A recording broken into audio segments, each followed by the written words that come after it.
सुप्रभात सभी अजीज मित्रों, छात्र छात्राओं और मुझे सम्मान और परम आदर के योग्य समझने वाले जितने भी बंधुगण हैं, जो बच्चे हैं, उन सभी की मेरी ओर से ढेर सारा आशीर्वाद और दुआएं। मैं मेरे कोचिंग संस्थान की ओर से मेरे स्वयं के Anil Kumar study point channel पर आपका हार्दिक अभिनंदन करता हूं, आपका स्वागत करता हूं, आपका इस्तकबाल करता हूं और बार बार आपका अभिनंदन करता हूं। देखो, एक रोज़ मैं आपके पास ज्योग्राफी का टॉपिक भेज रहा हूं, एक रोज़ मैं आपको हिस्ट्री का टॉपिक भेज रहा हूं, और आज मैं आपके पास जो टॉपिक पहुंचाने जा रहा हूं वो यानी कि राजस्थान के भौतिक प्रदेश में जो दूसरा टॉपिक है, और उस टॉपिक का नाम है अरावली पर्वत श्रृंखला। मैं आपसे इजाज़त चाहूँगा कि मैं इसकी पूरी डिटेल बताऊं, चाहे मेरे को आपके पास 3 वीडियो भेजने पड़े, लेकिन आप इसकी डिटेल पढ़ें। आपके टॉपिक का नाम है अरावली पर्वत श्रृंखला। देखो, अरावली पर्वत श्रृंखला का उद्भव कहाँ से हुआ, इसकी लंबाई कितनी है, इस पर वर्षा कितनी होती है, ये राजस्थान को किन 2 विशिष्ट भागों में इसका विभाजन इसके द्वारा किया जाता है। देखो, मैंने पूर्ववर्ती वीडियो में आपको एक चीज़ बताई थी लास्ट में कि अरावली पर्वत श्रृंखला है वो राजस्थान का एक बड़ा जल विभाजक है। गंगा और जो यमुना जो क्षेत्र आपका जो है वो एक जल विभाजक के रूप में इसका नाम यहाँ पर प्रविष्ट होता है। दूसरी बात देखिए कि ये खनिजों का अजायब घर है, ये जलवायु को भी प्रभावित करता है और राजस्थान को 2 विशिष्ट भागों में प्रभावित करता है। एक उत्तरी पश्चिमी जो यानी आपका 58% क्षेत्र है, और दक्षिणी पूर्वी जो आपका 42% क्षेत्र है। अब इसकी मैं आपको डिटेल बताता हूँ, उसको आप बड़े ध्यान से देखेंगे और समझेंगे। पहले इसके उद्भव के कुछ क्वेश्चन करें। अरावली पर्वत श्रृंखला का जो उद्भव है वो कई जगह इसको 60,000 करोड़ दिया हुआ मिलता है और कई जगह 60 करोड़ दिया हुआ मिलता है। तो इसको 60,000 करोड़ है चाहे 60 है, ये डिजिट अलग अलग आ रही है। कई जगह 60,000 करोड़ है, कई जगह 60 करोड़ है। इसका सही तथ्य जो है वो 60,000 करोड़ यहाँ आएगा कि 60,000 करोड़ वर्ष पूर्व इस पर्वत श्रृंखला का उद्भव हुआ था। और उस समय जब इस पर्वत श्रृंखला का उद्भव हुआ, उस समय एक युग था प्री कैम्ब्रियन युग। प्री कैम्ब्रियन युग में ये सेकंड ग्रेड में ये प्रश्न पूछ लिया गया है कि प्री कैम्ब्रियन युग में उद्भव हुआ अरावली पर्वत श्रृंखला का, या अरावली पर्वत श्रृंखला उसका जो निर्माण काल या उद्भव काल है वो प्री कैम्ब्रियन है। 60,000 करोड़ वर्ष पूर्व इस अरावली पर्वत श्रृंखला का उद्भव हुआ था। अरावली पर्वत श्रृंखला, इसको अरब सागर का पिता कहते हैं, इसको अरब सागर का पिता कहते हैं। यानी अरावली पर्वत श्रृंखला का जो एक नाम यहाँ पर लिया जाता है, और अरावली पर्वत श्रृंखला का पिता वो अरब सागर है। मैं थोड़ा उल्टा बोल गया, अरब सागर है वो अरावली का क्या है, पिता है। तो अरब सागर है वो पिता है किसका, यानी अरावली पर्वत श्रृंखला। अरब सागर को हमारे शास्त्रों में एक नाम दिया जाता है रतन सागर, और बंगाल की खाड़ी को नाम दिया जाता है महोदगी। महोदगी नाम तो है वो तो किसका है, बंगाल की खाड़ी का, और यानी यहाँ पर नाम दिया जाता है रतन सागर अरब सागर को। अरब सागर को अरावली का पिता कहते हैं। 60,000 करोड़ वर्ष पूर्व प्री कैम्ब्रियन युग में इस अरावली पर्वत श्रृंखला का जो उद्भव हुआ था, ये उद्भव इसके नाम से लिखा जाता है। अरावली पर्वत श्रृंखला जो है ये दुनिया की सबसे प्राचीन वलित मोड़दार पर्वत श्रृंखला है, यानी विश्व की सबसे प्राचीन। अब यहाँ 2 नाम देखिए आप, एक शब्द है वलित और एक शब्द है मोड़दार। मोड़दार या वलित पर्वत श्रृंखला सबसे प्राचीन। मैं नोट लगा के बता दूं आपसे कि अगर आपको दुनिया की सबसे नवीन पर्वत श्रृंखला आपको पूछ ले तो नवीन पर्वत श्रृंखला में आपको नाम लिखना है किसका, हिमालय का नाम लिखना है। आपको हिमालय के बारे में बताना है, लेकिन दुनिया की सबसे वल्लित मोड़दार पर्वत श्रृंखला कौन सी है? वो है अरावली। एक बात मैं आपको सबसे पहले बता दूं तो इसके अंतर्गत आपको बहुत अच्छे रूप से पढ़ने को मिल जाए। एक शब्द देखिए, वल्लित और मोड़दार। कोई पूछने वाला आपको ये भी पूछ ले कि ये वल्लित और मोड़दार कैसे बने। देखो, एक तो यहाँ पे इंडियन ऑस्ट्रिया या ऑस्ट्रेलिया प्लेट थी, एक तो ये तो उत्तरी साइड की प्लेट है, और एक अफ्रीकन प्लेट है। अफ्रीकन प्लेट है, तो ये दो प्लेट है, एक इंडियन ऑस्ट्रेलियन प्लेट है और एक अफ्रीकन प्लेट है। ये दोनों प्लेटें आपस में एक दूसरे की ओर आती हैं। इसके एक उदाहरण के लिए मैं आपको बताऊं कि जैसे आपके हाथ की अंगुलियां हैं और एक आपकी हाथ की अंगुलियां वो इंडियन ऑस्ट्रेलियन प्लेट से संबंध आपका हाथ है और दूसरा हाथ आपका यूं है। ये दोनों प्लेटें हैं, ये आपस में एक दूसरे की तरफ बढ़ी। ये दोनों प्लेटें एक दूसरे की तरफ बढ़ी, और जब एक दूसरे की तरफ बढ़ी तो यहां जब इनका संपर्क हुआ तो संपर्क होने से इसमें क्या हो गए? वल्ले हो गए। और उन वल्लों को आप क्या कहते हो? जैसे इस तरीके से उनमें क्या पड़ गए? वल्ले पड़ गए। इसलिए इसको दुनिया की सबसे वल्लित पर्वत श्रृंखला कहा जाता है, या मोड़दार या प्राचीन पर्वत श्रृंखला के नाम से इसको जोड़ते हैं। हम जो हमारी अरावली पर्वत श्रृंखला है उसको एक शब्द से कि ये गोंडवाना लैंड का हिस्सा है, क्योंकि पहले हमने जब पढ़ाया था आपको कि दो हिस्से हैं। उत्तरी भाग है जिसका नाम है अंगारा लैंड, और यानी दक्षिणी भाग है जिसका नाम है गोंडवाना लैंड। बीच में टेथी सागर इस गोंडवाना क्रम की चट्टानों का हिस्सा है, इंडियन ऑस्ट्रेलियन प्लेट का हिस्सा है, और यानी इन दोनों के बीच वल्ले के कारण इस पर्वत श्रृंखला का उद्भव हुआ था। इसलिए इसे दुनिया की सबसे वल्लित मोड़दार पर्वत श्रृंखला के नाम से इसको संबोधित करते हैं।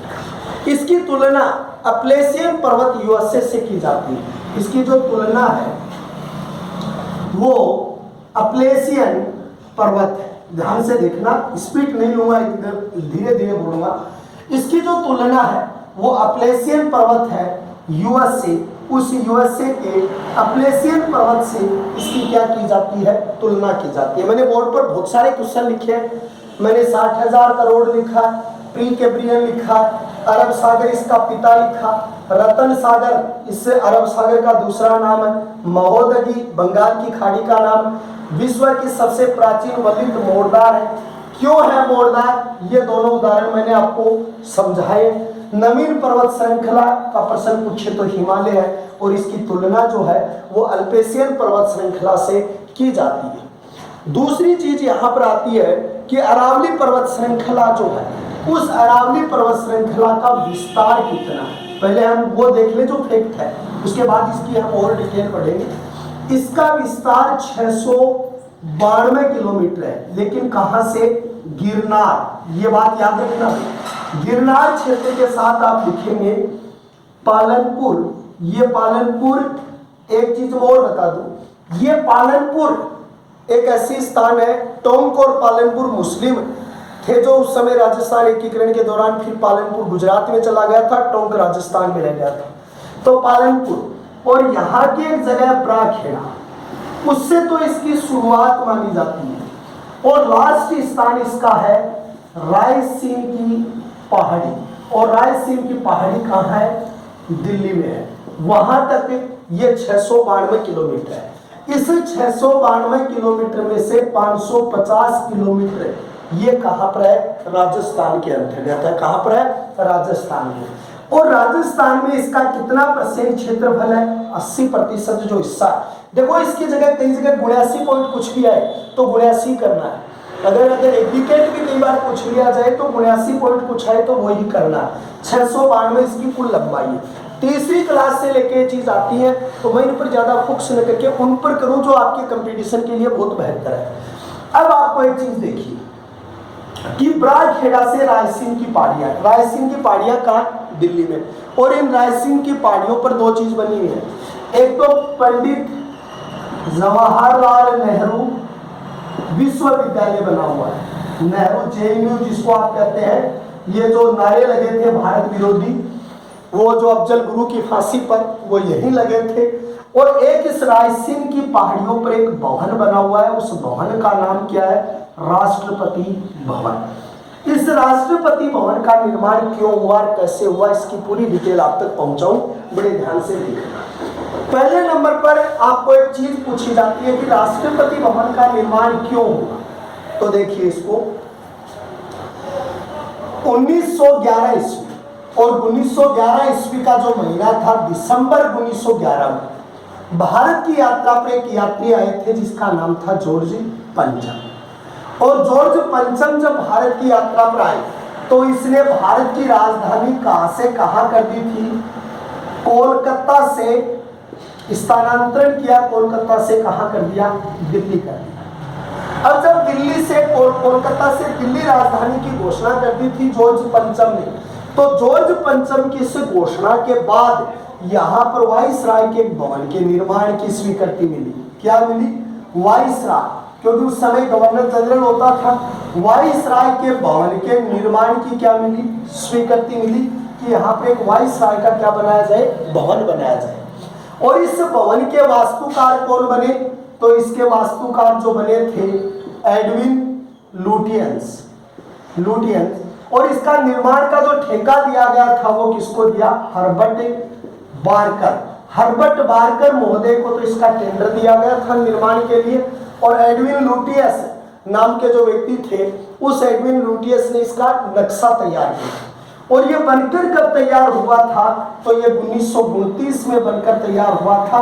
उस समय भारत के वाइसराय कौन थे, इरविन थे। लेकिन जब ये जॉर्ज पंचम ने घोषणा की, उस समय इसके वाइसराय कौन है, तो उस समय इसके वाइसराय है लॉर्ड होर्डिंग है, जिसके बमकांड में यानी कि केसरी सिंह बारट, जोरावर सिंह बारट, अर्जुनलाल जी सेठी आए थे, 1929 में बनकर तैयार हुआ। इसमें वाइसराय, भारत के प्रथम वाइसराय इसमें रहे थे जिसका नाम था सिराज गोपालाचार्य। कौन था, सिराज गोपालाचार्य जी जो थे वो इसके अंतर्गत पहले जो भारतीय स्वतंत्र भारत के वाइसराय जो इसमें रहे। फिर उसके बाद में यहाँ पर कौन रहे, डॉक्टर राजेंद्र प्रसाद, भारतवर्ष के प्रथम राष्ट्रपति और पहले राष्ट्रपति हैं जिनका कार्यकाल 2 बार रहा लगातार, वो इनमें रहे। और 1971 में पहली बार राष्ट्रपति भवन पर क्या बनाया, अपना फहराया गया झंडा। यानी इंग्लैंड, ब्रिटेन जो अमेरिका है, उस अमेरिका के व्हाइट हाउस के बाद ये दूसरा 340 जो यानी कि एकड़ भूमि है उसमें फैला हुआ दुनिया का दूसरा सबसे बड़ा राष्ट्रपति भवन है। पहला अमेरिका का व्हाइट हाउस है, दुनिया का सबसे बड़ा राष्ट्रपति भवन, और दूसरा जो राष्ट्रपति भवन जो बड़ा है वो कौन सा है, वो भारत का राष्ट्रपति भवन है जो दुनिया का दूसरा सबसे बड़ा राष्ट्रपति भवन है। ये रायसीन की पहाड़ियों पर कुछ क्वेश्चन आपके साथ में आते हैं। अरावली पर्वत श्रृंखला जो है, उस अरावली पर्वत श्रृंखला का सर्वाधिक चौड़ाई कहाँ है, सर्वाधिक इसका विस्तार कहाँ है, सबसे कम विस्तार कहाँ है। तो देखो एक चीज बताओ, अरावली पर्वत श्रृंखला की चौड़ाई सर्वाधिक अगर आपसे पूछता है तो सर्वाधिक इसकी चौड़ाई पूछ ले या इसका विस्तार पूछ ले, तो सर्वाधिक विस्तार या सर्वाधिक चौड़ाई जो आती है वो उदयपुर के अंतर्गत आती है। ये कहाँ आती है, उदयपुर जो क्षेत्र है वहां पर ये शामिल होती है। दूसरे नंबर के ऊपर इसकी चौड़ाई या विस्तार कम कहाँ है, अगर यह सर्वाधिक की जगह कम शब्द लिख दिया जाए तो आप इसको यानी कि विस्तार में आप क्या लिखोगे, अजमेर। तो अजमेर में यह सबसे कम विस्तार के रूप में मानी जाती है। अरावली की सबसे अधिक ऊंचाई जो है वो सिरोही के अंतर्गत आती है। और सबसे कम जो यानी कि इसकी दो चीजें आती हैं कि यहाँ अगर एक चीज आपको माना जाता है कि अगर ये पूछ लिया जाए चौड़ाई सर्वाधिक या विस्तार तो उदयपुर आपका, लेकिन तो इसका अगर आपको ये पूछ लिया जाए चौड़ाई सबसे कम है तो आपने इसमें क्या लिखा है, ये लिखा है वो तो अजमेर आपने लिखा है। लेकिन एक चीज यहाँ पर आती है, एक ही जिले में अगर इसकी सर्वाधिक लंबाई पूछ ले कि मान लो कि जिस जिले के अंतर्गत चौड़ाई ज्यादा उसमें आपने उदयपुर लिख दिया, चौड़ाई कम है तो आपने अजमेर लिख दिया। लेकिन एक ही जिले के अंतर्गत जिसमें इसका विस्तार जो है वो सर्वाधिक है तो पाली है, और सर्वाधिक ऊंचाई है तो सिरोही है। तो यहाँ सर्वाधिक ऊंचाई पूछता है, सर्वाधिक ऊंचाई, तो ऊंचाई के अंतर्गत आपको क्या लिखना पड़ेगा, सिरोही लिखना पड़ेगा। ये चीज हमारी जो अरावली पर्वत श्रृंखला जो है उस अरावली पर्वत श्रृंखला के विस्तार से एक बात देखिए, मैप के अंतर्गत हमेशा ये साइड होती है उत्तर, ये साइड हमेशा होती है दक्षिण, ये साइड हमेशा होती है पूर्व और ये साइड हमेशा होती है पश्चिम। अब ध्यान से देखिए, यहाँ पर जो क्षेत्र है वो गुजरात है और यहाँ जो क्षेत्र है वो कौन सा है, दिल्ली है। अब देखिए ध्यान से, यहाँ गुजरात क्षेत्र है और यहाँ दिल्ली क्षेत्र है। गुजरात से ये अरावली पर्वत श्रृंखला स्टार्ट हुई और फिर ये अरावली पर्वत श्रृंखला जयपुर के बाद दो शाखाओं में बट गई, एक अलवर के क्षेत्र में और एक शाखा इधर चली गई जो झुंझुनू की साइड के अंतर्गत ये अरावली पर्वत श्रृंखला जो थी वो चली गई थी। अब देखिए, ये तो स्थान जो आपका है वो स्थान कौन सा, पालनपुर, जिसको आप बड़ा-खेड़ा कह सकते हो, और ये जो अंतिम पॉइंट है उसको आप क्या कहते हैं, रायसीन की पहाड़ी, आप इसको शब्द में उल्लेखित करते हैं। इसके 3 डिवीजन बनते हैं और तीनों डिवीजनों में क्या क्या चीज यहाँ पर पाई जाती है। पहली बार जो दक्षिणी अरावली है, इसका जो विभाजन लिख रहा हूं, यानी दक्षिण अरावली जो क्षेत्र है, ये दक्षिण अरावली पालनपुर, बड़ा-खेड़ा, गिरनार, तो आप इसके अंतर्गत लिखेंगे गिरनार पालनपुर से लेके टोयगढ़ अजमेर तक। कहाँ तक है, यानी कि गिरनार से लेकर जो टाइगढ़ अजमेर तक है, तो आपने यहाँ से लिखा टोयगढ़ या टाइगढ़ है वो कहाँ तक है, अजमेर तक है। इसके अंतर्गत जो चीज मिलती है, जैसे आपके नीस है, सेवाएं हैं, संगमरमर है, ये सारी चीजें इसमें मिलती हैं। तो यहाँ पर आपको क्या मिलता है, ग्रेनाइट बहुत ज्यादा है। और ग्रेनाइट सिटी किसको कहते हैं, ग्रेनाइट सिटी कहते हैं वो जालौर को कहते हैं, ये ग्रेनाइट है। फिर दूसरी चीज इसमें क्या, संगमरमर, इसके अंतर्गत बहुत ज्यादा है। नीस पत्थर है वो इसके अंतर्गत बहुत ज्यादा है। और ये पहला क्षेत्र आपका इधर से, क्योंकि यहाँ पर आपका गिरनार क्षेत्र और अजमेर का टाइगढ़ जो क्षेत्र है, इसमें आपके उदयपुर, डूंगरपुर, बांसवाड़ा, चित्तौड़गढ़ आपके सारे आ गए। तो सारे जब आ गए तो इसके अंतर्गत इनका उल्लेख किया जाने लगा। दूसरी मध्य अरावली, ये कहाँ से कहाँ तक है, ये टोयगढ़ से सांभर बेसिन तक है।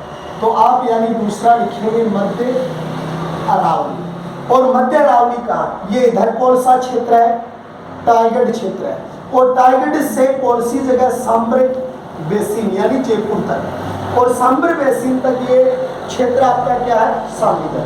इसके अंतर्गत दो चीज पाई जाती है, चूना पत्थर और संगमरमर। इसमें कौन सी चीज है, चूना पत्थर, और दूसरी चीज क्या, संगमरमर। एक चीज मैं आपको बता दूं, अगर संगमरमर क्षेत्र आपको पूछ ले कौन सी चट्टान का हिस्सा है, कायंत्रित चट्टान का हिस्सा है, और यानी संगमरमर जो प्रसिद्ध है वो कहाँ का प्रसिद्ध है, विशेष मकराना का प्रसिद्ध है।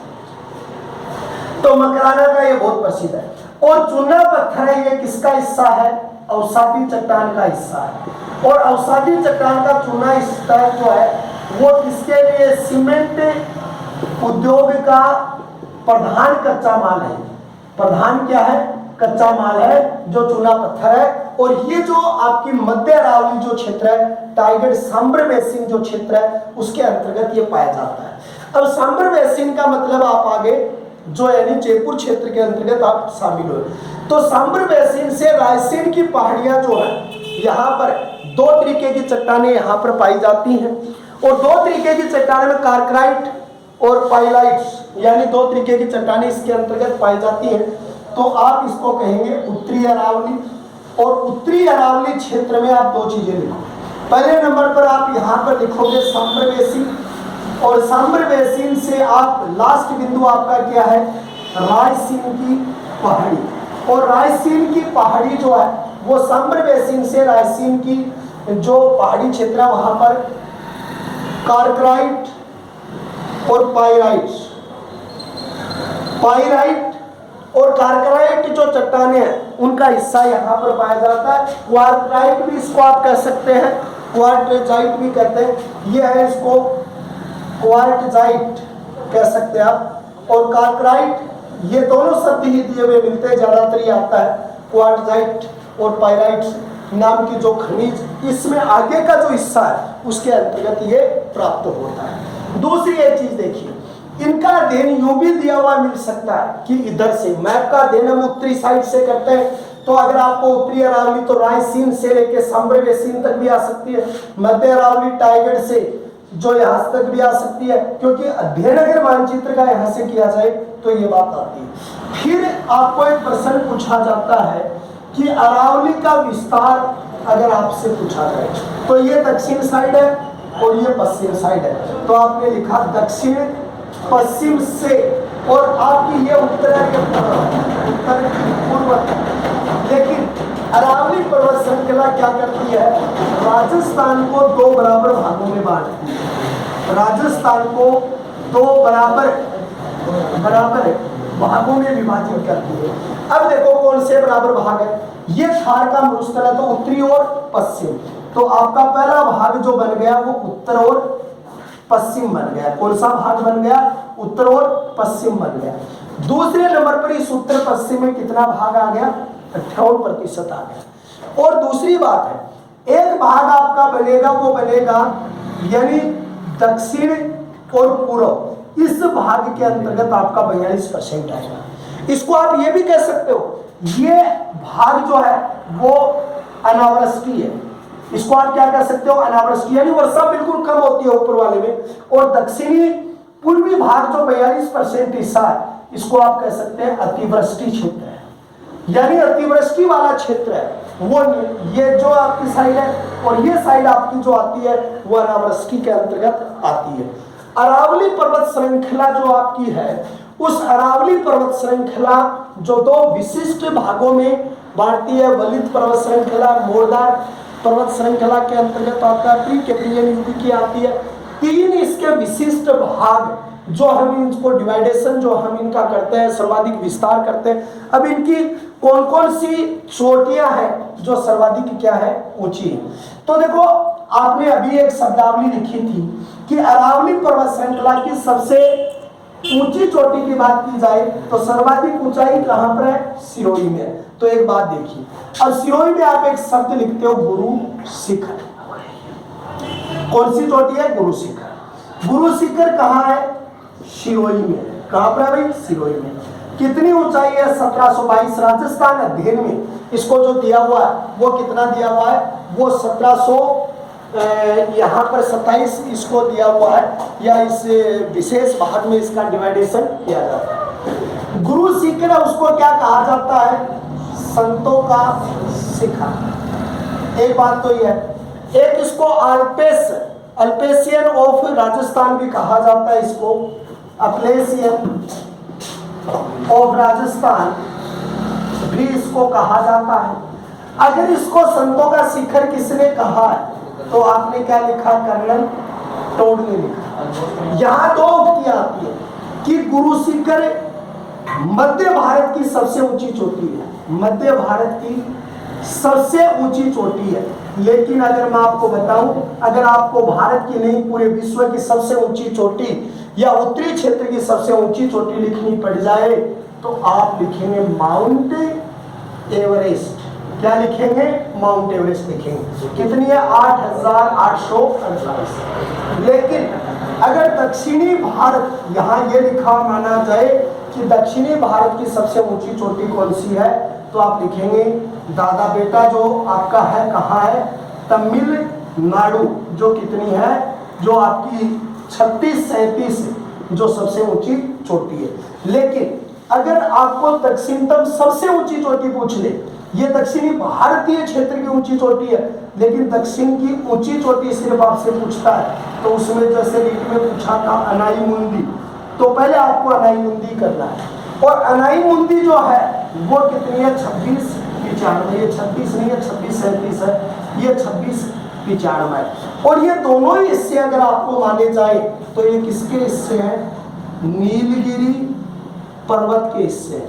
और नीलगिरी पर्वत का विस्तार केकेटी में फैला हुआ है, कर्नाटक के जो आपके पहले नंबर पर कर्नाटक, केरल और तमिलनाडु, इन हिस्सों के अंतर्गत ये है। तो ये दक्षिणतम क्षेत्र में तमिलनाडु हिस्से में चली जाती है, और ये अनाई मुंदी जो है वो इस गुरु शिखर क्षेत्र के अंतर्गत सबसे ऊंची चोटियों में इनका विस्तार आता है।